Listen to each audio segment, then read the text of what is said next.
संविधान छोड़ दे तू, छोड़ दे अभी, छोड़ दे, छोड़ दे यहीं पर ही, छोड़ दे तू, छोड़ दे। বাংলাদেশের সীমান্ত পেরিয়ে মাস্তানি করতে এসে ধরা। একজন বিএসএফ সদস্য যান বাঁচাতে বাংলাদেশি কৃষককে ধরে আছে। আরেক বিএসএফ সদস্য বিজিবির জওয়ানের মার খেয়ে পা ধরে মাপ চাচ্ছে। এটা আজকের বাংলাদেশ। সম্প্রতি দুইজন ভারতীয় বর্ডার সিকিউরিটি ফোর্স বিএসএফ সদস্য নিজ অস্ত্রসহ আন্তর্জাতিক সীমান্ত পেরিয়ে বাংলাদেশের অভ্যন্তরে প্রবেশ করে বাংলাদেশি কৃষকদের ধরে নিয়ে যাওয়ার চেষ্টা করে। এই ঘটনা জানতে পেরেই দ্রুততার সাথে ঘটনাস্থলের নিকটবর্তী বর্ডার গার্ড বাংলাদেশ বিজিবি এর ক্যাম্প খবর পেয়ে বিজিবি সদস্যরা ছুটে আসেন। সাধারণ জনতা ও বিজিবি সদস্যরা এভাবেই অস্ত্রসহ ধরে ফেলে দুই বিএসএফ জওয়ানকে।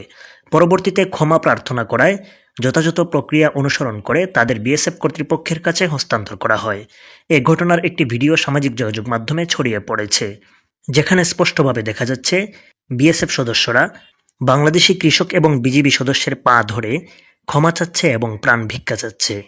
আজকের এই স্বাধীন বাংলাদেশের বিজিবির এই সাহসী কর্মকাণ্ডে আপনাদের কি মন্তব্য অবশ্যই কমেন্টে জানিয়ে দিন।